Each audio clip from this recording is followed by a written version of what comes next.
Mais uma história de polícia. Essa com um final feliz, um tanto quanto inesperado por mim na época. Teve uma vez, é muito comum isso, né?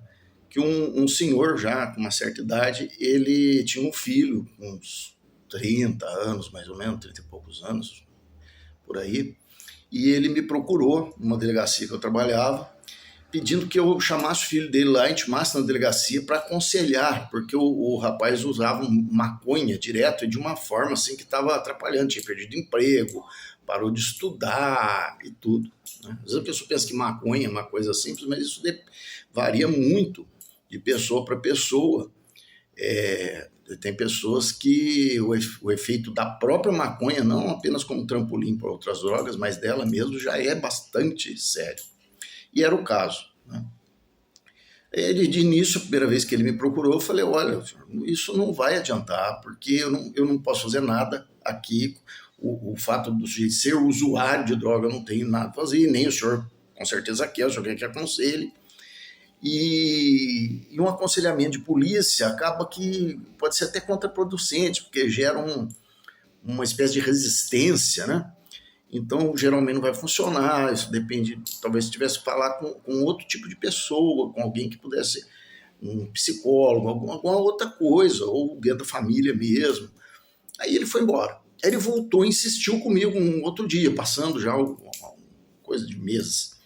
Não, mas preciso, doutor, porque o senhor é a única pessoa que pode tentar ajudar. Eu falei, então tá bom, vou fazer a intimação, fiz a intimação na mão, assim, dei para ele, a gente tinha impresso antigamente, né? Dei para ele, falei, então, aí você pede para ele vir aqui conversar comigo, eu vou tentar conversar com ele, mas é difícil, é muito difícil, acho que não vai adiantar. Aí veio o rapaz, e eu fechei a porta lá e conversei com ele, né? Falei, olha, seu pai veio, falou que você está com problema com droga, especificamente maconha, deixou de estudar, não perdeu o serviço. É verdade? Eu tenho esse problema mesmo, eu tenho que usar a maconha, eu acordo, eu tenho que fumar maconha de tarde, para dormir, eu tenho que fumar maconha, não durmo, e não sei o que e tal. Aí foi explicando. E aí, uma feliz coincidência naquela circunstância, que foi a seguinte, porque se a pessoa usa a droga por mero prazer, por mero hedonismo, por diversão, por diversionismo, ou uma revolta, ou qualquer coisa que não seja uma certa necessidade físico-psicológica, por algum problema físico-psicológico, é difícil você aconselhar. Porque você vai falar para o sujeito, mas eu gosto, né? Mas eu quero e tal. Então é complicado, né? Mas no caso dele, aí eu fui conversando, falei, mas por que você começou com isso e tal? Ele falou, não, eu experimentei com colegas e tal. Mas aí o que acontece comigo, doutor, é que eu sou muito ansioso. Então o meu próprio serviço, cada dia que eu ia para o serviço, eu ia nervoso, achando que ia ser mandado embora, não sei o quê. Aí quando eu fumava maconha, melhorava, mas no fim foi mandado embora por causa da maconha mesmo, né? Mas na escola também, toda vez que ia ter prova, eu ficava suando frio, não sei o quê, então eu tenho muita ansiedade, e aí eu comecei a fumar. E aí essa ansiedade foi tomando conta de mim, e eu sempre com esse problema, e a maconha melhorava. Então eu fui fumando, e eu viciei. Aí eu virei para ele e falei um negócio assim que me veio na cabeça na hora, que eu achei que podia tocar, né? E que era uma coisa totalmente sincera. Eu falei para ele assim, então vamos mudar a conversa aqui.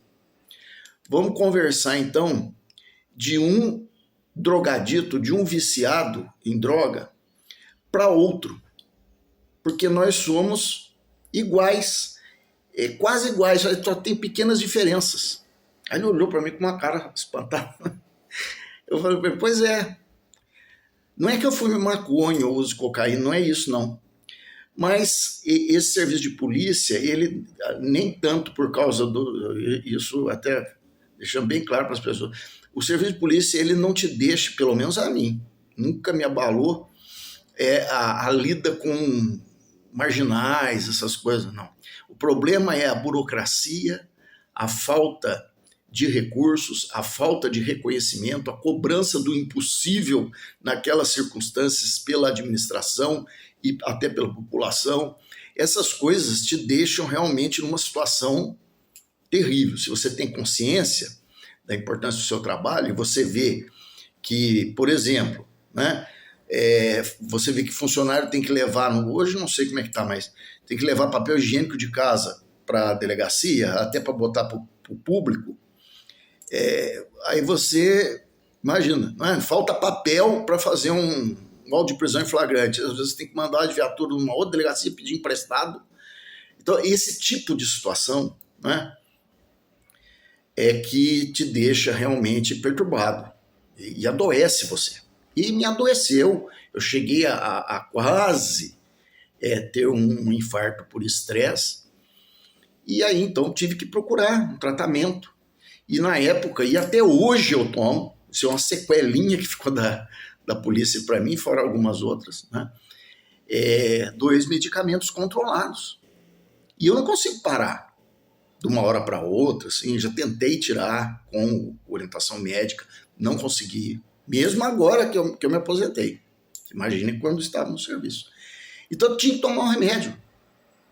Qual a diferença? Prescrição médica e o remédio, e aquela droga, ela é lícita, né? No meu caso é sertralina e Rivotril.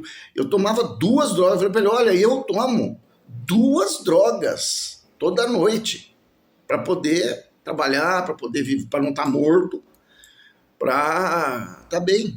Então você tem que estar bem, você está tomando uma só. Mas o problema é qual? É que você está tomando uma droga ilícita, então tudo se torna clandestino. Você parte para um exagero que aí destrói a sua vida, destrói os seus estudos, destrói a sua carreira. E você veja, eu estou tomando esses remédios e estou conseguindo o quê? Manter minha carreira, tanto que mantive até o fim. Me aposentei, tudo, sem nenhum problema, né? A não ser esses, né? Falei, então, olha, nós somos 2 drogados, cada um do seu jeito, cada um ao seu modo. Então nós estamos falando igual. O que você sente, com os problemas que você tem, eu também tive. E tenho, porque eu tenho que tomar o remédio. E qual é a diferença?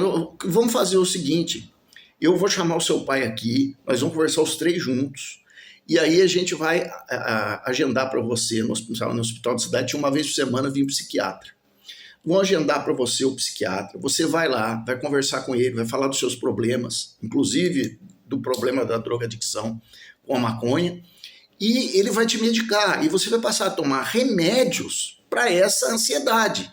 E quando você estiver melhorando, você vai retomar a sua vida, você tem 30 e poucos anos, eu não me lembro exatamente.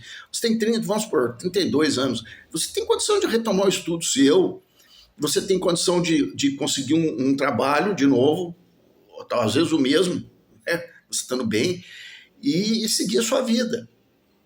Vamos tentar? Vamos tentar? Você vai fazer comigo. Eu faço isso, eu tenho um médico que cuida de mim.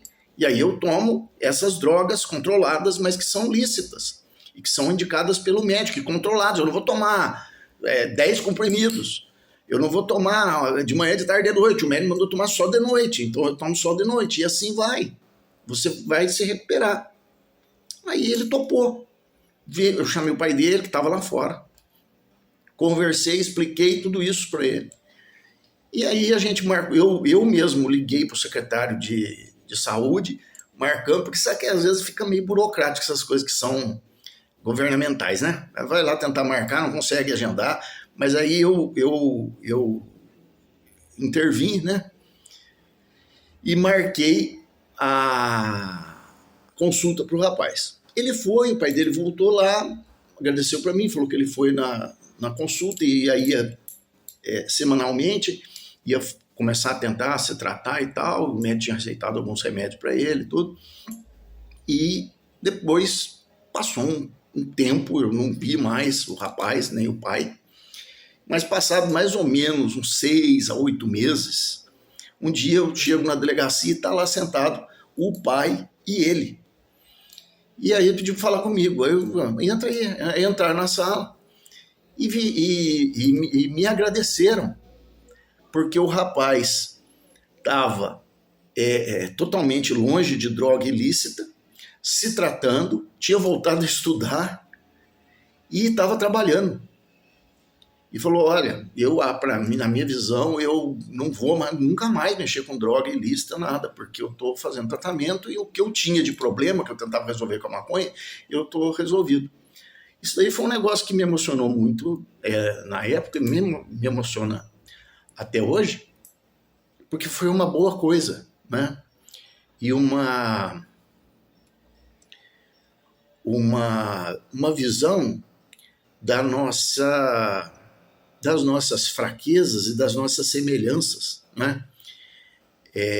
Que a gente aprende, mesmo num serviço como a polícia, que é muitas vezes brutal, né?